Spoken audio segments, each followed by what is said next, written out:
Vagabond quitte la Bretagne le 12 mai 2002, cap au nord. Eric, dis donc, si tu passes entre le Scré et Arbour, tu vas peut-être gagner 10 minutes sur tout ton programme. Bah écoute, 10 minutes sur 1 an et demi, c'est pas négligeable quand même. Éric Brossier, son capitaine, et France Pinxon-Dussel, navigatrice, se sont rencontrés sur les chemins de l'aventure. Tous deux passionnés par le Grand Nord et la mer, ils partagent aujourd'hui leur vie à bord de Vagabond, voilier polaire spécialement conçu pour la navigation dans les glaces. Fascinés par les régions sauvages et glacées de l'Arctique, ils préparent depuis plus de 3 ans une expédition qu'aucun voilier n'a réussi à ce jour, relier l'Atlantique au Pacifique en longeant les côtes russes en un seul été et sans l'aide d'un brise-glace. Cette voie maritime est totalement bloquée par la banquise pendant l'hiver.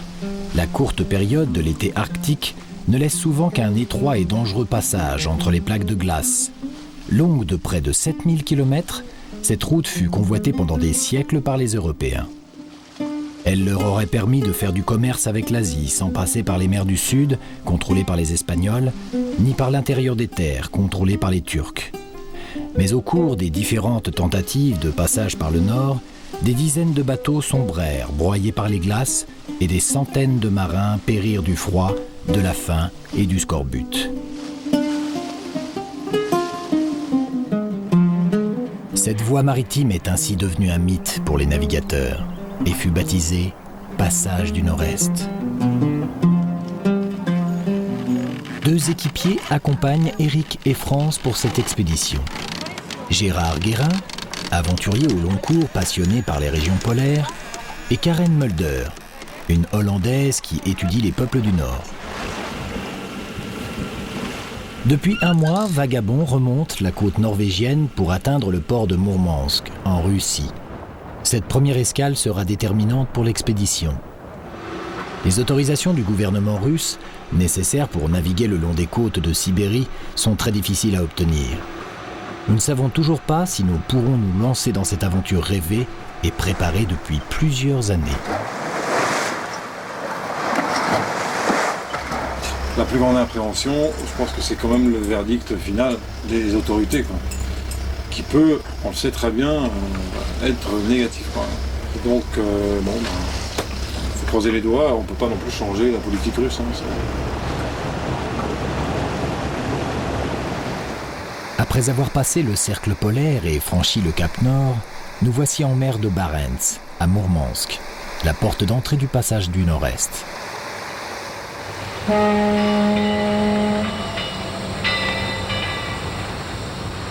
Mourmansk, 400 000 habitants, la plus grande ville de l'Arctique. C'est un port de pêche qui a longtemps alimenté en poissons les villes de Russie et un port militaire qui abrite une grande partie de la flotte russe. Sous-marins, brise-glaces, navires militaires, cargos et chalutiers s'y côtoient. C'est ici que navires marchands et tankers se réunissent pour former des convois avant de s'engager dans le passage du Nord-Est, escortés par un brise-glace. Ce chemin est de loin le plus court depuis l'Europe pour atteindre le Pacifique, mais sa fréquentation a cessé peu à peu depuis la fin de l'époque soviétique. Проспекты, улицы пусты, и в доме тоже не души, ну а душа как пустота, и за душою ни гроша. Après 15 jours d'escale sans réussir à obtenir les autorisations, Éric décide de se rendre à Moscou dans l'espoir d'activer le processus auprès des ministères concernés. L'équipage resté à bord s'affaire aux derniers préparatifs. Vagabond doit être prêt à toute éventualité, car rester bloqué tout un hiver par la glace est une situation envisagée. À ce jour, tous les voiliers qui ont emprunté cette route ont subi ce sort. La réussite de cette expédition dépendra beaucoup de la bonne préparation du navire. Gérard est le mécanicien du bord. Il a vécu chez les Inuits du Canada, en Laponie et au Groenland. Ses expériences arctiques l'ont amené à conduire un attelage de chiens de traîneau et à vivre dans des conditions extrêmes auprès des peuples du Nord. Comme on a des risques de passer un hiver, je voulais être complètement autonome au niveau réparation, quoi. S'il nous arrive quelque chose, j'avais envie qu'on soit capable de réparer tout ça, quoi. Donc j'ai emmené un poste de soudure, une meule, des outils à bois, scie circulaire, scie sauteuse. Réparer une petite avarie, hein, évidemment, s'il y a un iceberg qui rentre et qui perce la coque, on fera une bricole des merdes pour aller à un port, mais on ne peut pas tout réparer, mais disons l'essentiel, quoi, les petites choses. France travaille depuis plusieurs mois à la préparation des vivres du bord. Les aléas d'une telle aventure nous obligent à instaurer un rationnement journalier pour garder une autonomie maximale.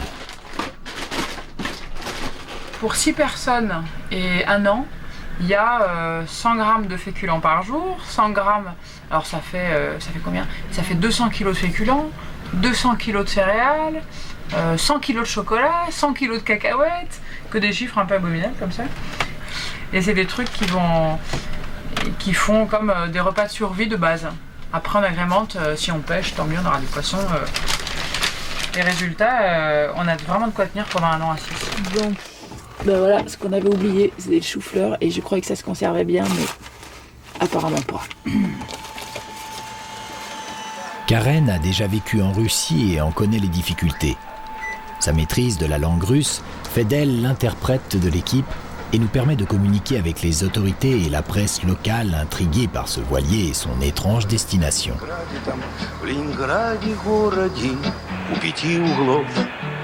Получил по морде Сани Соколов.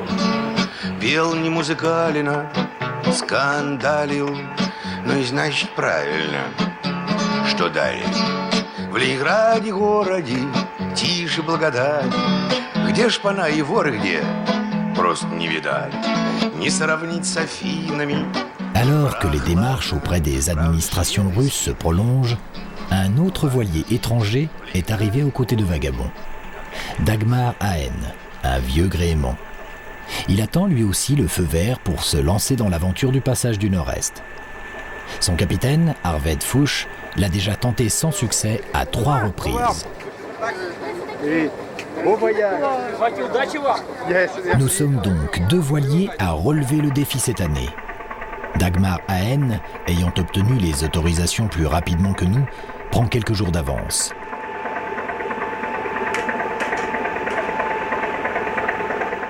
L'attente nous semble interminable.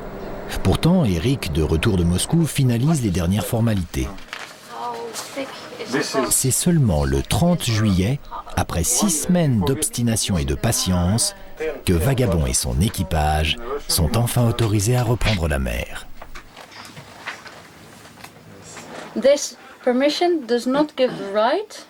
Cette autorisation ne vous donne pas le droit de faire des recherches dans l'Arctique russe, de pêcher ou de faire du tourisme, tout le temps que vous passerez le long de la route maritime du Nord.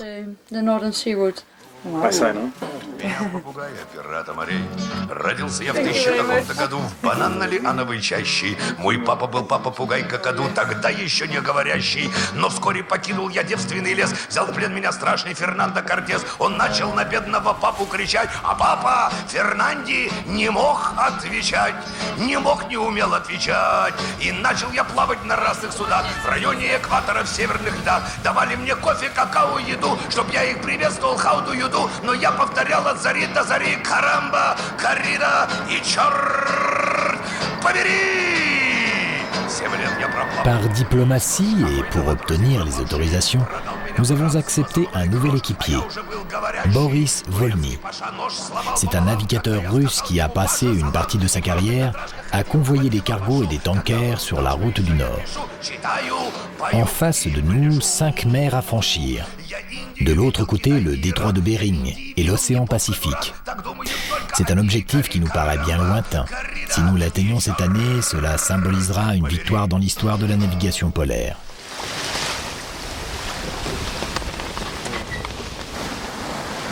Nos chances de réussite dépendront de l'état de la banquise.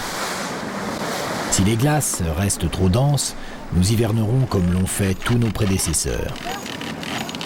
Notre destin est maintenant lié aux conditions climatiques.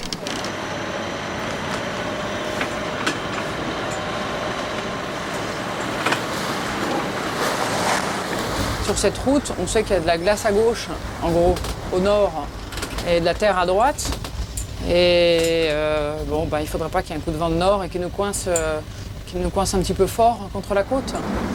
Ensuite, c'est plutôt au niveau de la résistance physique que j'ai quelques inquiétudes. C'est vrai que s'il y a des glaces lourdes pendant longtemps, il faudra s'organiser en conséquence, c'est-à-dire dormir 2 heures tous les 4 heures. Éric, France et Gérard se partagent les quarts de veille. 4 heures de jour et 4 heures de nuit chacun. Ils sont alors seuls responsables de la navigation et surveillent la présence de glace. Bon, faut ranger les voiles.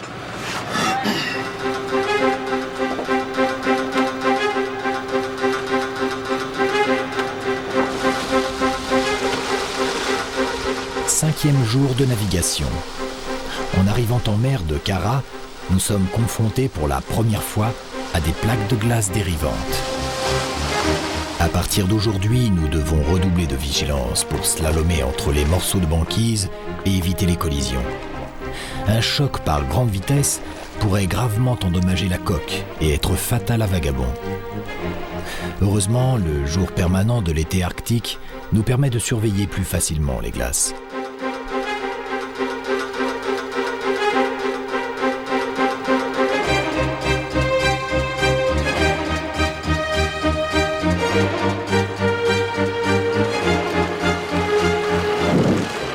Vagabond n'en est pas à sa première expérience. Conçu spécialement pour les régions polaires, il a déjà beaucoup navigué dans l'Arctique. Sa coque renforcée, ses hélices protégées et son étrave inclinée le rendent plus efficace pour naviguer dans les glaces. Un poste de pilotage avancé, avec une grande surface vitrée, permet aux barreurs de rester à l'intérieur, aidés des conseils de la vigie installés en haut du mât. Ah, il est la barre de flèche. Putain, la vache. Ce poste d'observation permet de trouver le meilleur itinéraire lorsque les plaques de glace sont trop denses.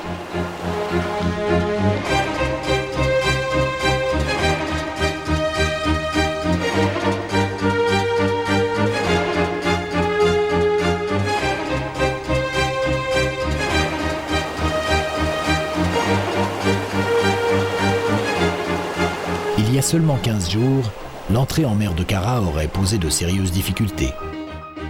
Les cartes de concentration de glace que nous recevons à bord, par liaison satellite, nous montraient le détroit de Kara totalement bloqué. Passé ce détroit, la mer libre de glace nous permet une progression rapide jusqu'à Dixon, la première de nos 3 escales autorisées. C'est ici que nous rejoignons le voilier allemand Dagmaraen. C'est une vraie ville russe, une vraie ville soviétique. J'ai lu et des gens m'ont dit que Dixon c'est un petit désolé, mais c'est vraiment désolé. Il n'y a pas beaucoup de gens qui restent ici. Et tout c'est noir, il y a beaucoup de charbon là-bas et tout ça passe avec le vent ici. Toute la ville est noire et tout est cassé, mais des gens ils sont vraiment sympathiques.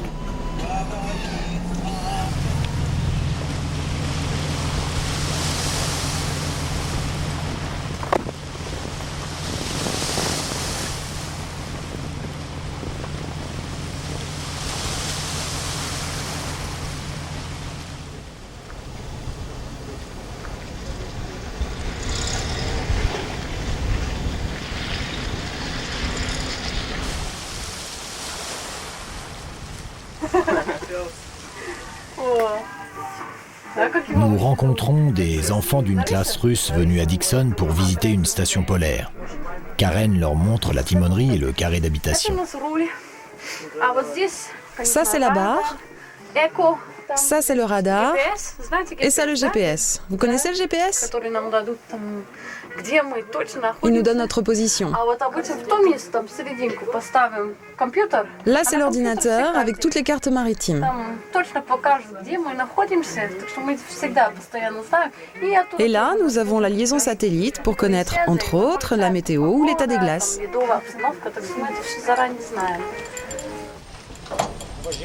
Après Dixon, la prochaine étape sera Tixi. Mais nous ne savons pas si nous y serons dans une semaine ou dans un an, après un hivernage dans les glaces. Par sécurité, Karen, qui a des problèmes de santé, préfère débarquer ici. Boris sera désormais notre seul traducteur à bord. Nous avons effectué le premier tiers du trajet en un temps record, mais il nous reste encore 5000 km à parcourir. Si nous voulons garder toutes nos chances d'atteindre le détroit de Bering cette année, il nous faut partir rapidement car les mouvements de glace sont imprévisibles. Nous partons quelques heures avant le voilier allemand Dagmaraen, direction le cap Chelyuskin, le point le plus au nord de tous les continents, un des passages les plus difficiles de cette route maritime.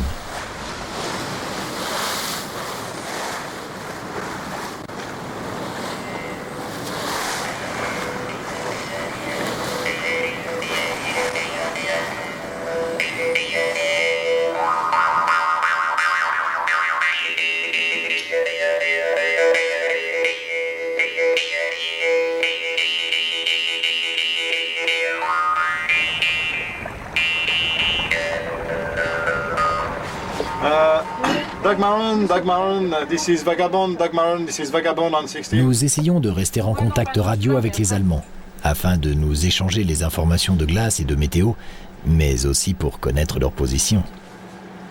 Et là, tu vois juste après la pointe à droite. Moi, je pense que tu peux prendre le cap, enfin moi je vois ça clair. Je vois pas de cap, moi.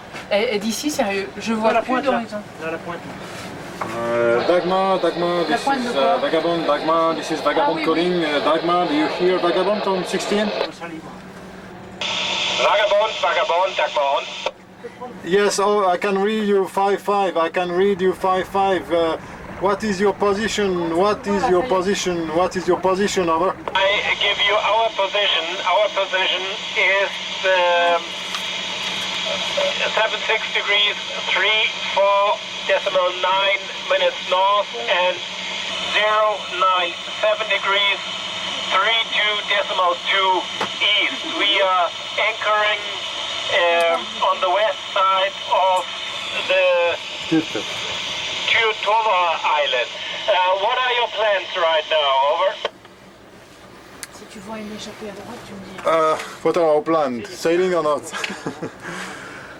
There is a little ice. There is a little ice around and fog.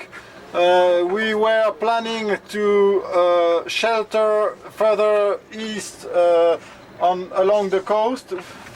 We are probably waiting for fog to go away. We're waiting for fog to go away. Over.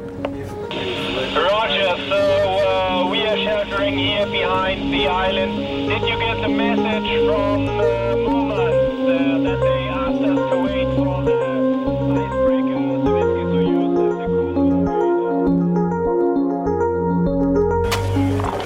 À plusieurs reprises, nous devons utiliser les perches à glace pour continuer à progresser. Elles servent à repousser les morceaux de banquise et aident à se frayer un passage lorsque les blocs de glace sont trop denses pour naviguer librement.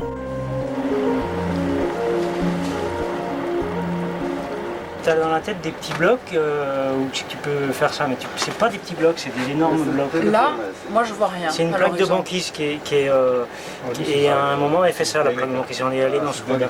Alors qu'on avait un tout petit peu à gauche et on a contourné la plaque. Et là, tu crois qu'elle y est loin devant, là? Maintenant, je sais plus. Elle y est. Moi, je la vois. Sérieusement, je vois de la mer libre. Et on est au Cap. Mais il faut, à mon avis, il faut toujours y aller aussi avec ça. Parce que c'est tellement vite désorienté qu'à force d'aller à droite. C'est bien, mais quand tu as une grande plaque, qu'est-ce que tu veux faire? Et tu peux pas. Tu vas pas rentrer dedans. Si elle fait 500 mètres de long, la plaque, tu vas pas la casser. Ils sont où les jumelles là? Pour la première fois, notre progression est stoppée. La meilleure solution dans une telle situation est d'attendre que les courants et les vents favorables dispersent les glaces. Les autorités de Mourmansk s'en inquiètent. Elles nous demandent, ainsi qu'au voilier allemand, qui n'est pas très loin derrière nous, d'attendre la venue du brise-glace qui guide le premier cargo de la saison. S'il y a une compression de la glace, il faut tout faire pour que la glace appuie au maximum au niveau de la flottaison et pas trop haut sur le bateau, parce que c'est la coque qui est quand même conçue pour encaisser la compression, mais non pas les hauts du bateau. Et ensuite, bon, si dans le pire des cas, la compression nous semble trop forte pour le bateau, et là on se prépare à évacuer le bateau et à rejoindre quelques plaques de banquise et attendre de voir ce qui se passe, quoi. Bon, tu sais, c'est quand même pas... Ça casse pas tout ça.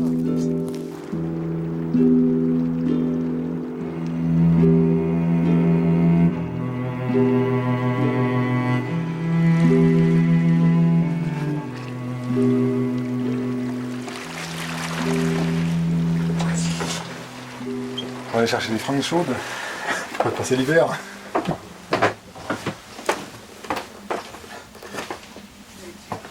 Pantalon, t'as ce qu'il faut toi, hein. Quoi, pantalon? En collant. Tu veux rien rajouter pour l'instant? Ouais, j'ai des collants. Ouais, j'ai des collants. Bon, de toute façon, on a dit que tu prenais le pantalon, le gros fourré, là, le mien. Ouais. Je l'avais rapporté.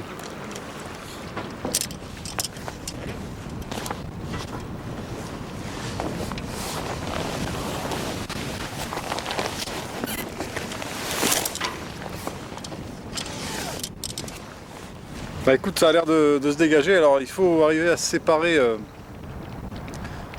la brume du nuage, de l'eau, de la glace, enfin bon, c'est pas évident de voir loin, surtout que la glace ici en Sibérie elle est vraiment plate, très fine, quoi. C'est de la banquise de l'année, mais ça semble navigable, donc ça vaudrait le coup de remettre en route.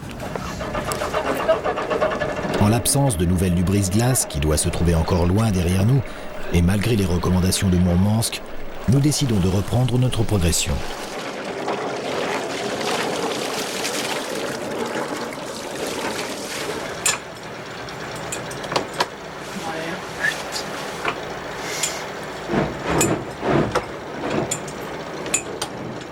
Il va falloir faire un gauche-droite, Kelly. Tout de suite à gauche, là? Tout de suite à gauche? Dans 50 mètres.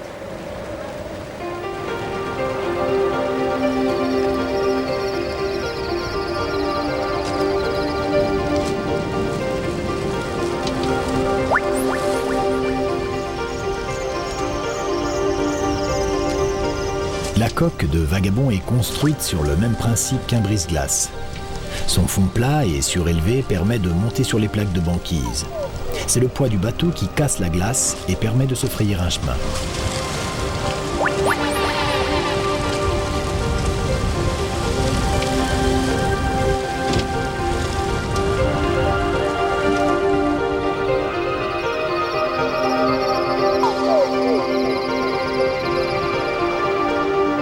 Trois jours seulement après notre départ de Dixon, le cap Chelyuskin nous ouvre ses portes.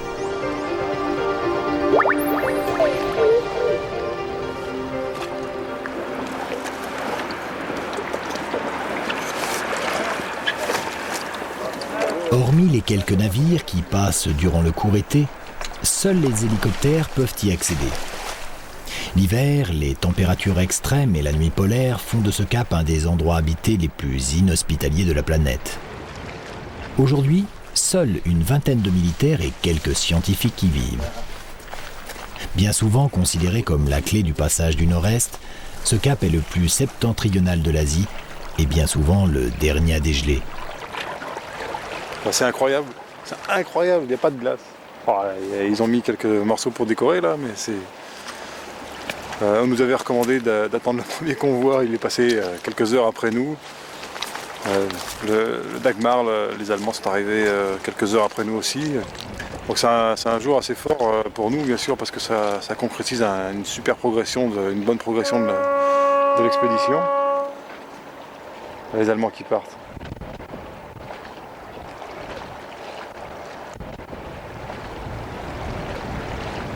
L'année dernière, ce détroit n'a pas dégelé du tout, c'était même pas envisageable de passer. Donc. Alors, ce qui est devant nous, on se demande à quelle vitesse on va le faire presque, mais je commence à plus douter et j'ai vraiment le sentiment qu'on sera à Providenia un mois de septembre plus tard.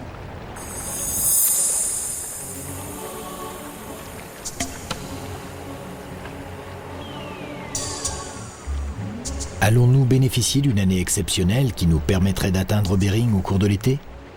Nous aimerions le croire, mais nous entamons à peine la deuxième moitié du trajet et il est impossible d'anticiper. Un fort courant peut transformer une eau libre en banquise et bloquer toute progression.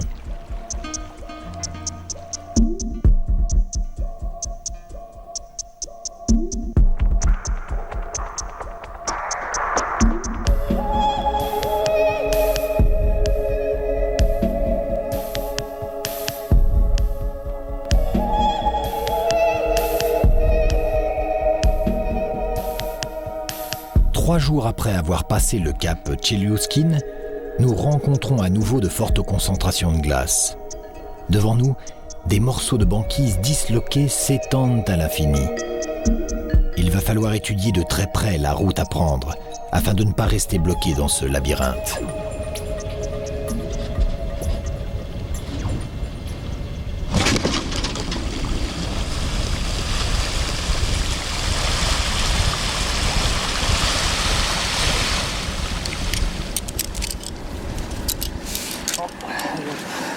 Gérard monte dans le mât. Ces indications permettront à France, qui est à la barre, d'éviter ces véritables pièges de glace. Boris et Eric dorment. Dans quelques heures, si la situation n'a pas évolué, ce sera leur tour de se battre avec des morceaux de banquise. Est-ce que c'est pareil jusqu'à l'autre bout, jusqu'au fond de l'horizon? Il n'y a pas de bouchon? Est-ce que tu parles dans le micro là? Si je prends vachement à droite, c'est bouché. Si je prends vachement à gauche, c'est bouché. Oh putain, c'est pas terrible. Sur un angle de 90 degrés, c'est relativement clair comme ça actuellement. Là. On va regarder un peu de sud. Ok. Bouche à la gauche, bouche à la droite. Là bien.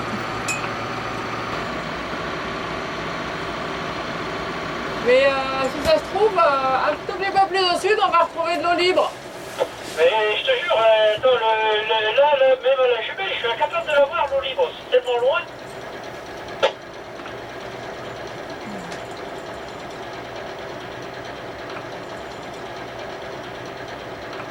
Plutôt tout à fait contre le gros ou un tout petit peu plus à gauche, c'est mieux? Hein? Ouais, mais tout droit, exactement à gauche du gros, quoi. C'est ça, ouais. Il y a des petites merdes entre côté qu'il faudra pousser. Ok. Voilà, ça va mal, là, j'avais pas vu, mais la plaque, elle est quand même un peu grosse à pousser. Je peux aller à gauche alors? Là, on est un peu dans une impasse, là. Bon, je vais essayer. Je sais pas quoi te dire, là, François. Ouais, je vais essayer. Une petite minute que je réfléchisse, là. Non, ce que je vois, je vais essayer de pousser quand même.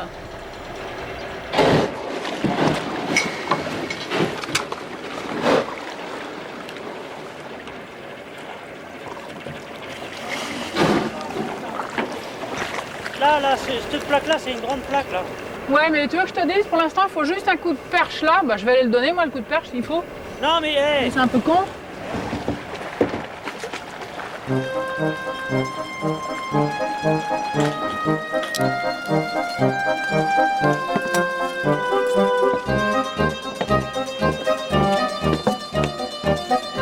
C'est bien sur les côtés, là. Parce que je me demande comment on va cogner.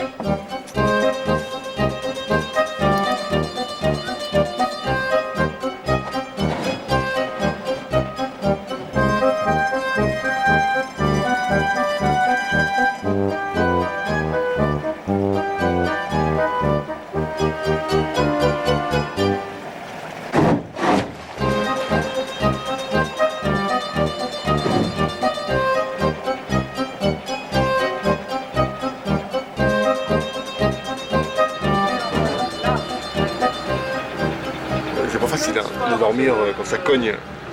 L'équipage fatigue. La navigation demande beaucoup de concentration. La présence d'une deuxième personne pendant les quarts de veille devient indispensable. Chacun ne dispose plus que de 2 heures de sommeil toutes les 4 heures. Ouais. Bonne sieste. Nous, c'est bonne journée maintenant.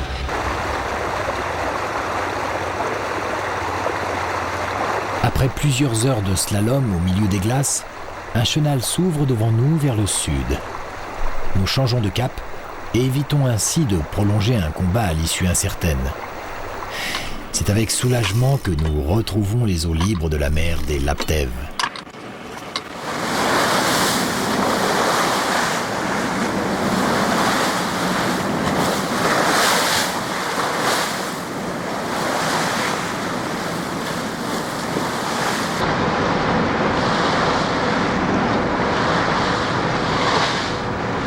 C'est amusant parce que on est dans des petits fonds, mais petits fonds.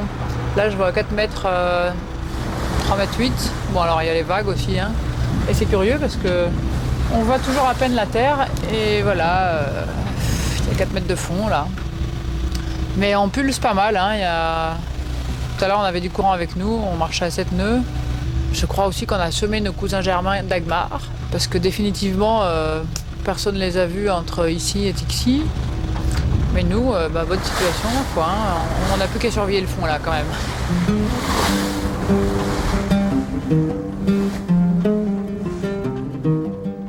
5 jours après notre départ du cap Chelyuskin, nous arrivons à Tixi, notre 3e et dernière escale autorisée avant le détroit de Bering. Vagabond est un des premiers voiliers étrangers à être autorisé à naviguer le long de cette route depuis la chute de l'Union soviétique. Chaque escale donne lieu à d'interminables palabres de la part des gardes-côtes, peu habitués aux procédures à appliquer dans pareil cas.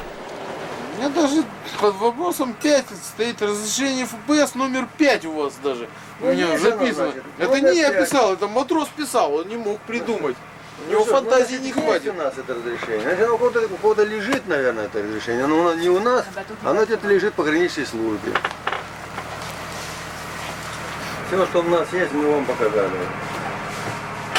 Капитан, наверное, начальник заставы. Я понимаю все. Boris, notre interprète et pilote de glace, connaît les méandres de l'administration russe et s'avère efficace. Просто идет уже проверка, как мы работаем.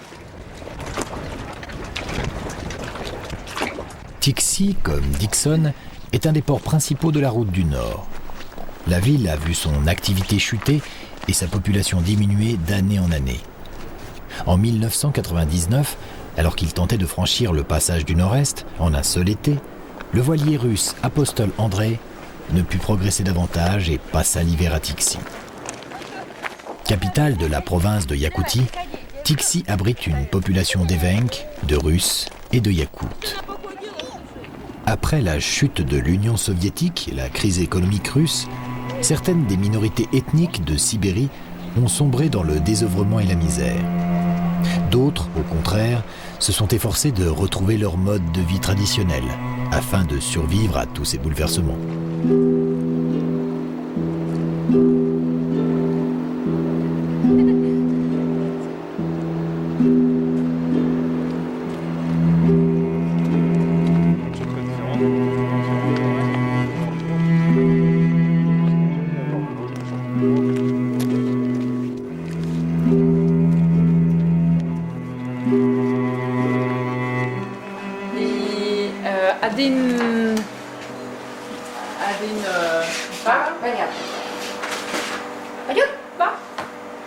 Nos points de ravitaillement sont rares et nous ne sommes toujours pas à l'abri d'un hivernage dans les glaces. Pendant que France essaye de dénicher quelques légumes frais, Boris entreprend de marchander du poisson à 2 pêcheurs évenques. Это уже 3 килограмма. 3 килограмма. Так. La transaction ne nous aura pas coûté grand-chose, mais ce petit apport inattendu sera précieux pour nos amis pêcheurs. 300 было? Да, ну и это самое, значит, короче, 4,5 килограмма получается. 5 килограмм, давай, чё. Gérard vérifie la qualité du gasoil avant de faire le dernier plein de l'expédition.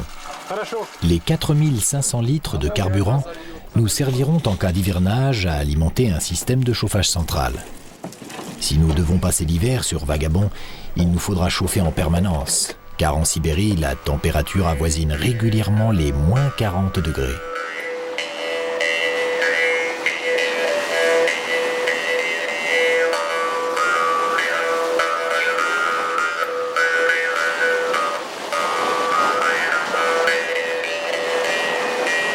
Après 3 semaines de navigation depuis Mourmansk, nous entamons le dernier tiers du trajet.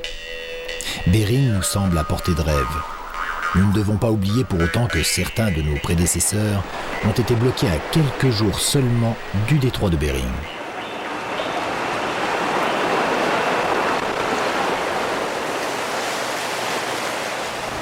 Depuis Tixi, ça va bien.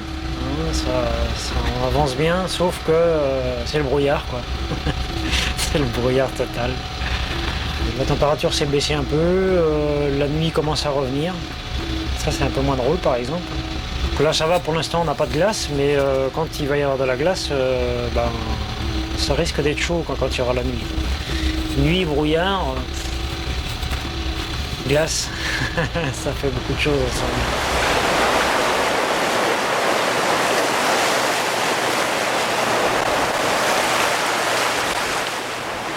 Mourmansk nous conseillait de ne pas traîner, de ne pas tarder à Tixi, parce qu'un banc de glace aurait eu tendance à dériver vers la zone où on arrive maintenant. Et pour l'instant, en tout cas, pas de confirmation ni de Mourmansk, ni de Visu, ni d'ailleurs sur ces glaces. Sinon, ça risque d'être complexe. Hop là, la la la la la. Yes. Yeah. You will go up. Oh. Oh. Ah non non non. Plutôt là. Non. Non. Oh merde. Servez-vous. Servez. Directly hein. Tout est sur la table. Un peu de ça. Ah ouais mais là c'est trop plein. Il y en a qui surveillent la route quand même, on sait jamais. Moi je regarde ouais. Mais je vais me mettre au bord là encore.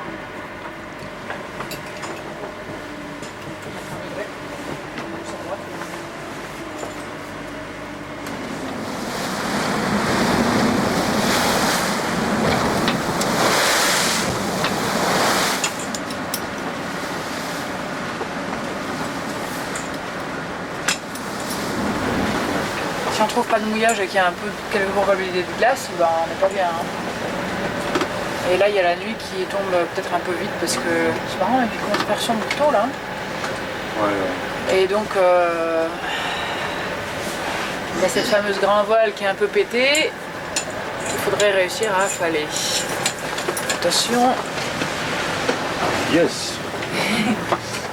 La nuit tombe. La houle se lève et notre grand voile ne s'enroule plus. Impossible de l'affaler par vent trop violent. Il nous faudra donc être vigilants et prier pour qu'il n'y ait pas trop de glace sur notre chemin.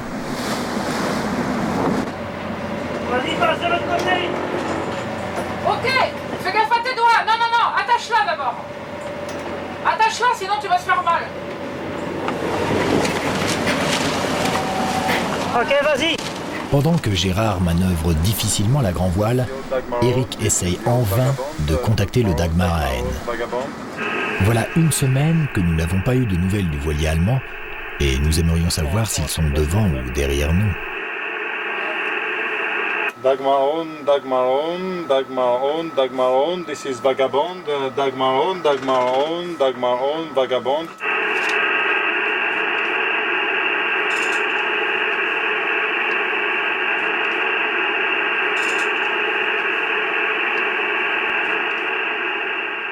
Le jour permanent de l'été arctique laisse place à de courtes nuits qui rendent la navigation nocturne de plus en plus risquée. Vagabond arrive en mer des Tchouktches. C'est ici qu'en 1879, la Jeannette, commandée par George Washington Delon, se trouva bloquée dans les glaces, puis dériva pendant 2 ans avant de couler au large de l'archipel de Nouvelle-Sibérie. Depuis, le détroit porte son nom.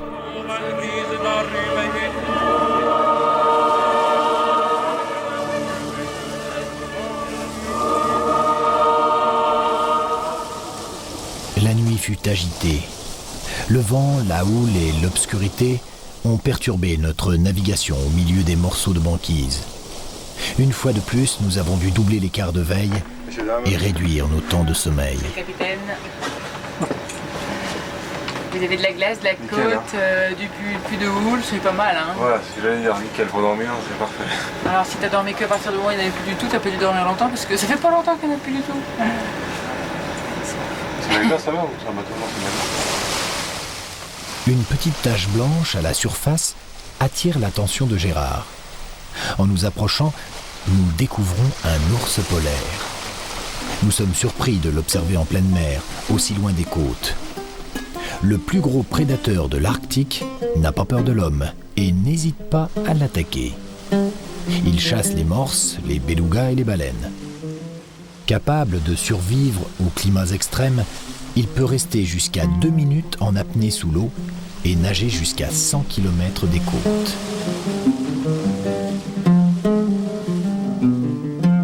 Après seulement 28 jours de navigation depuis Mourmansk, nous voici déjà proches du détroit de Bering. Jamais nous n'aurions espéré une progression aussi rapide. Si les glaces ne s'y opposent pas, nous atteindrons notre but dans quelques jours.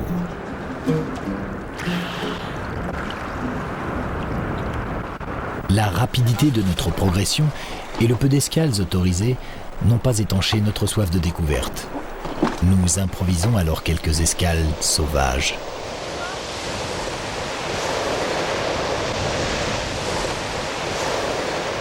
Ici, un navire canadien échoué nous rappelle que les conditions de navigation n'ont pas toujours été aussi clémentes. C'est non loin de là, dans une petite baie, que le Suédois Nordenskjöld à bord de la Vega se retrouva pris par les glaces, le 30 septembre 1878, à 1 jour seulement du détroit de Bering.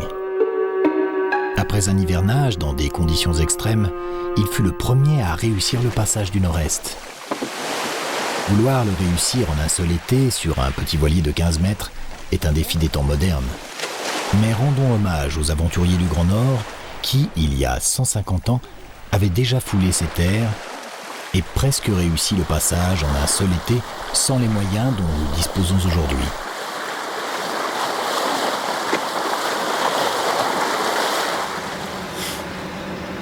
J'essaie de regarder les glaces devant. Température de l'air. 3-3. Oh là là là là là là. Je sais plus où il est. En passant non loin des côtes, nous repérons un petit village. La tentation est forte de nous y arrêter. Allez, hop.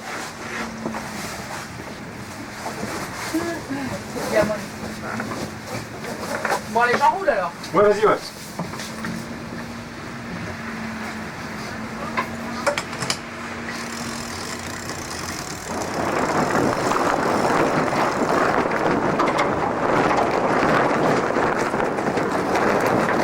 Boris s'inquiète de cette escale imprévue. Il se sent responsable vis-à-vis de l'administration qui nous autorise à naviguer ici. You must have permission for your visiting or this show. Don't worry. No,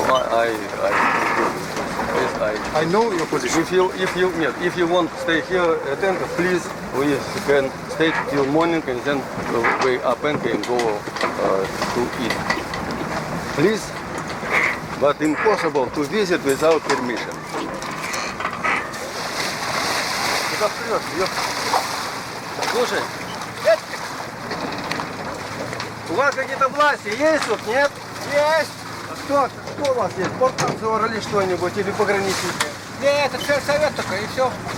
Ну а как вот еще приходит сюда, как вот Так, сельсовет, обращайтесь, они у вас по рации. А какой канал? Какой канал? 58-85. Это чистота? Чистота. Дело в том, что это же иностранцы, а проблем не будет никаких. Нет, здесь только представитель власти поселка, и все. Ну хорошо, вы позовите его, чтобы он на чистоту вышел сейчас.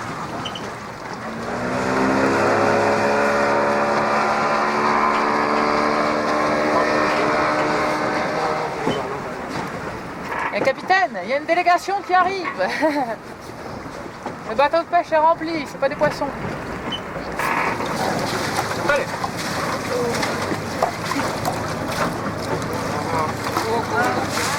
Avant même d'avoir mis pied à terre, des villageois, poussés par la curiosité, viennent nous rendre visite.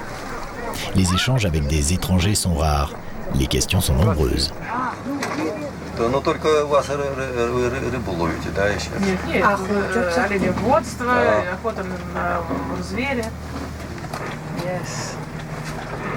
Очень рано море открылось, такого практически очень редко. Ну, клуб, кстати, это самое... Пародия на клуб, он уже у нас в таком состоянии, что... Кинотеатр, да? Нет кинотеатр. Через 2 года вот новый будет строиться. Телевидение достается? Телевидение, да. У нас приемная станция Москва, телевидение... 3 канала все есть. 3 канала работают. Situé en Sibérie orientale, dans la province de Tchoukotka, le village de Nieshkan abrite 600 habitants, pour la plupart de l'ethnie Tchoukch. Les Tchoukch, après avoir longtemps résisté aux armées cosaques, furent les derniers autochtones de Sibérie à se soumettre à la loi russe. Aujourd'hui, au nombre de 15 000, ils pratiquent l'élevage de rennes, la chasse aux morses et aux mammifères marins. Nous reprenons la mer. Les conditions de navigation sont idéales. Bering n'est plus très loin.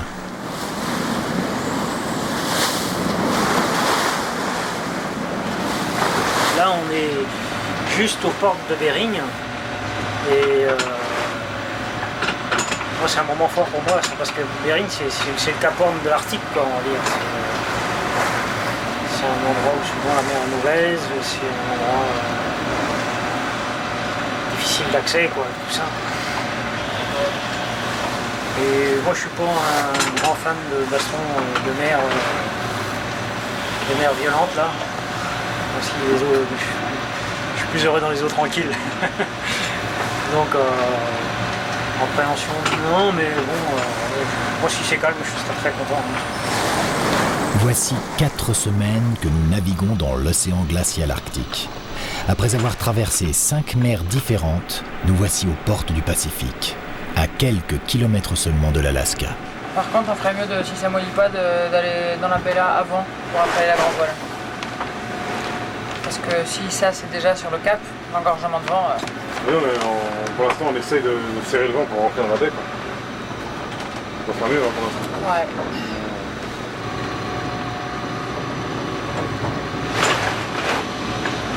Are we bound for Anchorage? Yes. Yes. Shall we go ashore? I don't know. I must inform. Yes, but first we find a place and then we see. But we cannot go to Bering with a strong south wind.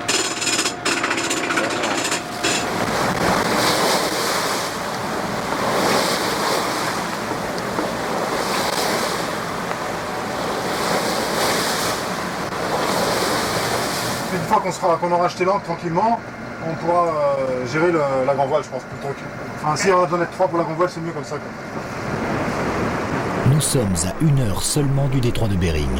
Son passage symbolisera la réussite de l'expédition.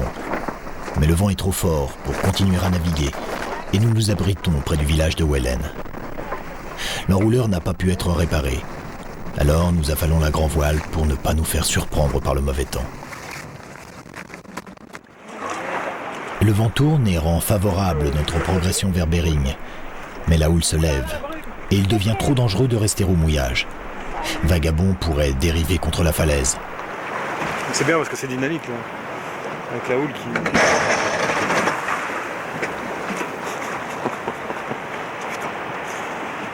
C'est pas sûr qu'on puisse attendre. Hein. Nous avons appris par radio que le Dagmar AN est loin derrière nous.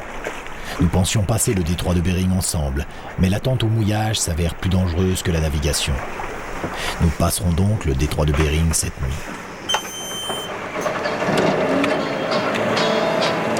В ресторане по стенкам висят тут и там 3 медведя, заколотый витязь. За столом одиноко сидит капитан. Un petit caribou pour arroser fêter la phase du nord-est. Ладно, выпей, давай. Réussir le passage du nord-est en voilier et en un seul été est une première dans l'histoire de la navigation polaire. À l'abordage du cap, on est venu. Ну так что ж сказался Хмелевский капитан?